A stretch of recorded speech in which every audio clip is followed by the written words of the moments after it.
Alright guys, I have a little bit of a secret. It's something I've kind of kept to myself, something you guys may not know. And honestly, I feel like it's just time that I get the truth out there. I don't like tier limit format. I know, a rare opinion, tier limit format. It's, for some people, it's a great format. They love being able to play like the best deck and have mirror matches and have just a great time. And what is really a skillful format in a deck that's not doing anything inherently unfair. Yes, we've all heard the arguments. But me personally, I'm a player who likes to sort of play oddball decks or different rogue decks and try to do well with them. And it's exceedingly difficult in a tier 0 format, and especially as we head towards Kashtira. It's kind of a nightmare. But today, I wanted to sort of go a little bit off topic of modern Yu-Gi-Oh! And do something that I've been having a lot of fun with in the spare time, and that is playing GOAT Control.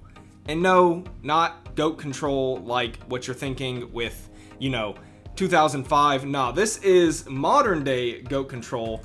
And by modern day, I'm a liar. It's 2011 GOAT Control. We have, let me get it on screen here for you guys. We have Nordic, and this is the version of Nordic I've been playing. However, if you don't want to play my funky version, if you want to try this format and really go back, there actually is a top 32 Nordic deck around this time, September 2011. And yeah, this is what I want to talk about today. It's essentially Tengu Plant format, which is an alternative format similar to Edison or GOAT Control, which you guys may be familiar with. But this is Tengu Plant. It's something I've been playing a lot more recently. I think it's a super awesome format. If you guys want to pick up an older format to play, if you're not enjoying tier limit format, you guys can come, play me on Dueling Book. I'm hosting like all the time if I just want to play the format. But yeah, I figured I'd show the deck, talk about it very briefly, and get into a game so I can show you guys what I've been doing with the deck, because this deck is so much fun. And I call it GOAT Control because the star of the deck is actually Tanjin Yoster. This is a card that would never work in modern day Yu-Gi-Oh! But in 2011, I think this card is actually fantastic. He sort of functions almost similar to Tour Guide in some instances, which is, right here. Most people are familiar with Tour Guide. Because essentially it's a free body that nets you a free body to make a play. And yeah, I think Tanjin Yoster is insane. To briefly go over the Nordic package, we have 3 Tanjin Yoster because he's the best one, 3 Gold Fax is essentially just a level 4 tuner, but it's actually an extender if you're going second, which I really like because it helps in some instances, and he's light, which is very cool. 1 Tangrisner, we call him Tangrissy, that's just his name. We have 3 Super Nimble Mega Hamster, which this card is phenomenal. If you play a lot of Edison, you know this card's great, but I really like it in this deck, even in Tengu format, where this card still sees a decent amount of play, because it can set Tanjin Yoster. So you'll see this in decks that really like Raikou, or have a beast in their engine like Dark Soul or Nordic. We also play the 1 Raikou here. There's a bunch of 4 card packages. You have the 3 Tanjin Yoster with the Tangrisnir, you have the 3 Super Nimble Mega Hamster and the Raikou, and you have the 3 Tour Guide with the Sengen, which is really good in this deck because you need bodies to be destroyed by battle for your Tanjin Yoster. I'm running 6 hand traps right now with 1 Crow. Crow is not something you need all the time, but if you really save it for a clutch moment versus Monster Reborn or Pot of Avarice, I think the card is phenomenal. And we have some boss monsters. We have Gores and BLS. We have some just very staple spells here, nothing super impressive. Lance is a little weird over another MST, but I find Lance is one of my favorite cards in 2011 through 2013-ish Yu-Gi-Oh! I absolutely love how versatile the card is, and I think it's really good at protecting Thor if you do manage to get him out on the field. Then we run some traps, and we do run some battle traps, which actually aren't super common in this format, but I feel like Deep Prison and Mirror Force are really good, especially with how you're trying to control the battle phase with this deck a little bit. 1 Dust Shoot because it's broken and should have been banned, and 3 Gleipnir. It's essentially Trap Rhoda, which is insane. I'll talk more about it in the duels. Side deck, this has changed constantly, so I don't know if it's going to be relevant in this specific match. And for the extra deck, it's very standard, Tengu format extra deck. Besides the Nordic specific stuff, we're running a load of level 7s because that's the most common level we can make. A couple 8s because that's the second most common level. Trish because we can make it with Raikou. And then Thor is the Nordic exclusive synchro. He's actually really crazy when you actually summon him. I remember being back in the day, I thought these cards were so bad because their investment was so high and they could just get warninged, but going retrospective, there are a lot of times where Thor just wins the game and you kind of put your opponent on better habit essentially. And then you have some mandatory runs almost, especially when running level 3s, so I did just want to go over the deck quickly because not everyone's going to know what Nordic does, and for anyone who wants to go back and play the format, this is essentially 2011 GOAT Control, GOAT Control 6 years later. And yeah, I think has a really fun playstyle, and I want to show that off in a replay here. So I have myself versus Geo Gold. There's no rating, obviously, because this is like an unrated, you play an unlimited rated, so unfortunately we can't really look at rating to determine how strong our opponents are here, but yeah, let's just get into this game. I do win the rock, paper, scissors, and yeah, one thing, one thing I wanted to bring up as I'm going through the duel here, is I definitely have been on a little bit of hiatus, and it's a combination of New Year's, being with family and all that through the holidays, and then there was some really, like, annoying stuff that happened in my personal life that I'm not going to dive into because it would be very boring for you guys, but yeah, I've had to do a lot of stuff with that, and then me not enjoying the format, not being motivated. All those have contributed to sort of the slower uploads. I'm trying to get back into it. I just have to find a way to motivate myself. I did just attend a pretty cool tournament that I'll have a deck profile for, I guess in the next couple of days. But yeah, that's getting all that stuff out of the way. I feel like I had to say something because it's been like 2 weeks since I uploaded. It's been a very long time. Either way, we're going to see our opponent is on the Agent deck, which is probably the most common deck in Tengu Plant format. I open Tangent Yoster, Maxi, Duality, which I am not running in my current build, but in this version I was. I hate this card in this deck, but in this list I was playing it. Monster Reborn, Solemn Warning, and then my opponent has Effect Veiler, Tour Guide, Earth, Bottomless, and Shine Ball. So a decent hand. Of course, you see the Shine Ball. Not something they want to open with, but it's the curse of agents. Agents are very powerful, but they also have some of the brickiest cards in the game, like Hyperion, Christia.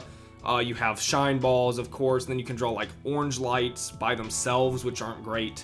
And then running additional hand traps. You can open some really awkward hands, but he does have 2 starters, so that's really strong. Anyway, I'm going to draw a 6th card for turn because it is old format. And we draw Gold Facts, which is pretty solid. I'm just going to Duality, and we're going to grab Tour Guide out of Veiler and Warning. And another reason I don't like Duality is you're trying to put bodies on field for Tangent Yoster. There's a whole reason, a whole list of reasons I don't like Pot of Duality in this deck, and why I eventually took it out. But we are going to grab Tour Guide, probably set the Warning and pass, to be honest. We're actually going to set Tangent Yoster, which, fair enough. It's not something you always want to do, because if something outs him, you lose a lot of engine really quickly. But yeah, in this instance with Warning, I guess it's fine. My opponent's going to go for the Earth, and I say that's fine because it has 1,000 attack. Tangent Yoster's safe. I'm not going to go like super analytical in depth in this duel because this is more of a fun video in my opinion, where I really wanted to show off the format and some of the cooler aspects. So I'm not going to go in depth super into like all the strategy, because I feel like a lot of people, if they're watching this, they might just want to get into the format and dive in themselves. But a lot of these effects people aren't going to know, so I do have to some extent, explain what's going on. I'm going to turn Tangent Yoster to attack position, which is actually how you activate his attack effect. Not attack, that's not a word. When he goes from defense to attack position, you can special summon a Nordic Beast monster from your deck. And this is how you get into a lot of your level 7 synchro plays. Our opponent does Veiler, which is just a free +1 for us, essentially, because we do have ways to keep playing here. And that's one thing about older format, is Veiler is a great card. He's going to Warning our Tour Guide there, but back then Veiler was interesting because it oftentimes in a lot of situations could feel simply like a -1, because it wasn't so, I have to stop your turn now or I lose instantly. You had to decide when Veiler was really clutch, when to use it, and I don't think that was the best Veiler in his case, because it really does look just like kind of like a -1 in this instance. Now, because he had Warning to back it up, it's kind of fine, but overall, there are situations where using Veiler feels a lot weaker in this format than Modern. But our opponent is going to draw another Veiler for turn, so replacing the lost Veiler. They're going to summon Venus. I'm going to Maxi the first Shine Ball, and in this format, I feel like you oftentimes want to Maxi the second Shine Ball, because it forces them to make a play with Gachi Gachi or just let their Shine Balls die, probably. But because he has Earth on field, I'm going to preemptively do it because it's going to already sort of prod him to make a play, ideally. So either he's going to stop or try to go, or he's just going to enter the battle phase and kind of leave it where he's at. I draw from Maxi, draw Mirror Force, and he is going to stop, so fair enough, but like he could have stopped at the second one as well. Either way, this stops him from making like either Black Rose or any crazy play. So again, you could argue activating the Maxi on the second Shine Ball, even in that situation with Earth already on the field, is still better, but I didn't want it to get too out of hand, essentially. I'm going to draw for turn, Super Nimble Mega Hamster, pretty solid draw, because we also have Mirror Force. I'm going to summon Tour Guide and get Veilered, and the second Veiler is like really bad, right, because I need to make a play. And I really can't under this current circumstances. So I'm just going to run into his Earth because it's a tuner. I don't want him having a tuner for the next turn. Probably just set the Mirror Force and pass. Our opponent draws Tour Guide. Our opponent is going to activate the Venus to summon more Shine Balls. This is like something a lot of people will probably know even in modern standards. Like, this is an old card, we're in an old format, but I think the Agent cards are more well known because they did recently get support like last year, so people know what Venus does usually. He's going to summon Gachi Gachi and then normal summon the Tour Guide.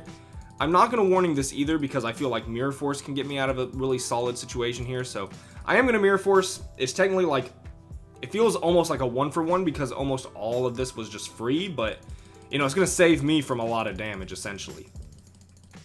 So our opponent's going to search Effect Veiler with the Sengen and pass. I draw Judgment. I do some thinking there, and I just decide to set the Mega Hamster and set Judgment and pass. To which our opponent's going to Pot of Duality. Because, you know, he has Tour Guide, but deciding for Duality, is he out of Tour Guides? I guess that's fine. I don't really know what he's looking for. Birdman's a really solid card in Agents, though. Passing up on Honest is also interesting, but I guess he doesn't really have a play. He's going to swing straight into the Nimble Mega Hamster. I'm going to summon Tangrisnir, pass. I'm also not running Mind Control in the new version. This is a card that I also didn't really like in testing as much, because it was just like really awkward with the levels sometimes. I probably should side it going second though, now that I'm thinking about it. It's not in my current build, but it could find its way back in, because it is a decent card. I'm going to go ahead, activate the Tangrisnir, which is going to be a little weird for him to decide what to do. I'm going to go, actually, get Tangrisnir. I said Tangrisnir, I meant Tanjin Yoster. They have some wild Nordic names, as one would expect. You know, these are the goats that essentially pulled Thor's carriage, I'm pretty sure. I'm going to Synchro for 8 into Stardust Dragon there. Instead of going for like a Thor play, I'm going to go for the Stardust Dragon to play around, you know, a Bottomless is a good one to potentially play around. Then I'm going to Mind Control for the Birdman and probably Synchro for Trish. That was a disgusting play. You know, normally Mind Control doesn't get value like that because no one's usually leaving tuners on the field, but that was disgusting. I'm not going to lie. That was gross. He does have Veiler for it. Now, was there anything to Monster Reborn there and get any value off of? I guess not, but now looking at it, I have Trish, Stardust, Warning, Judgment, Reborn in hand. This game's probably just a wrap, like looking at what happened. So I'm going to Warning this because it gets over Stardust Dragon, Monster Reborn the Gold Fax, and just go for almost game. It's not actually game, so the Monster Reborn's a little weird. But like there's no way he has enough. Like, I just shotgun Max C because I know he has to either summon Hyperion or go into something that will give me draws, right? So my opponent's gonna go and swing at that. It doesn't matter at this point. I summoned BLS, which I didn't even really need to do. Yeah, so we actually didn't side in this game, but against Agents in my current side deck, you side like the Leeching the Light in my side deck. Depending on going first or second, you can choose a side Debunks as well. Opening hands, I have Mirror Force, Darkhold, Tour Guide, MST, and Gleipnir, which is pretty good. Seeing Gleipnir and Tour Guide going first, especially, is very nice, but we are going second. Our opponent opens up BLS, Sengen, Tour Guide, Veiler, and Hyperion, so definitely a solid hand for him. He's going to draw Earth. That's an insane draw. So yeah, our opponent's going to go ahead, normal summon the Earth, search for the Venus, which is obviously setting up his Hyperion already. It's going to end up setting up, you know, the BLS with the Tour Guide, which Agent definitely known for just having a load of boss monsters.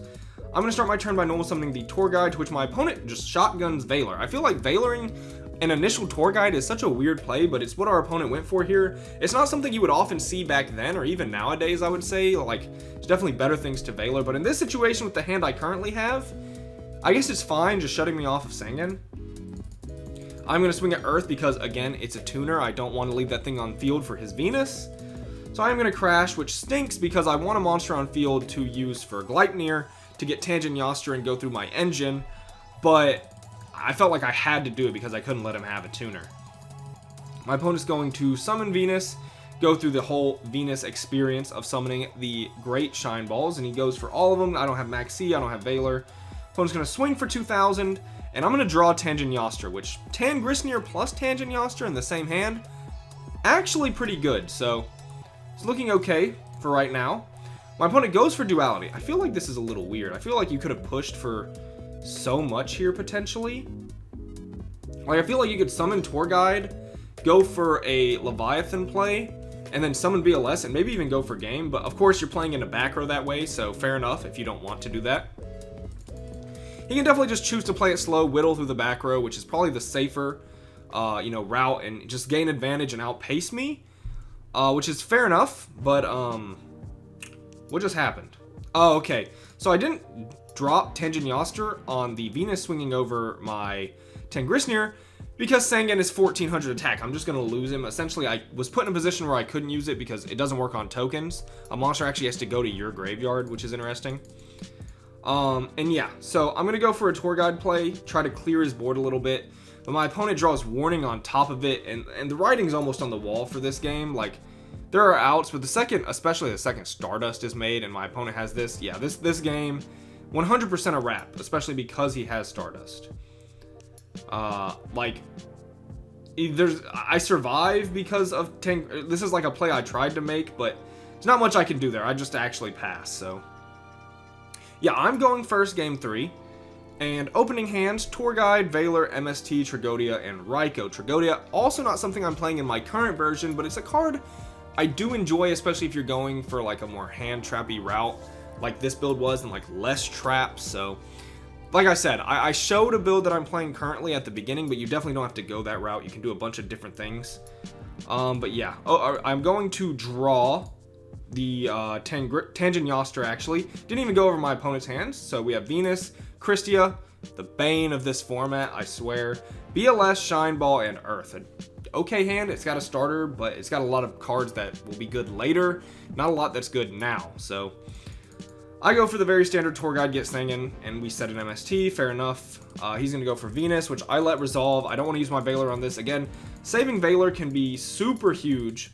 And I obviously want him to run over one of my monsters here, so I want him to make his Gachi play and sort of swing over either Tour Guide or Sangan so I can get my Tangent Yoster. And then we are going to, of course, special our guy, draw. We draw another Tangent Yoster, which is fine by me.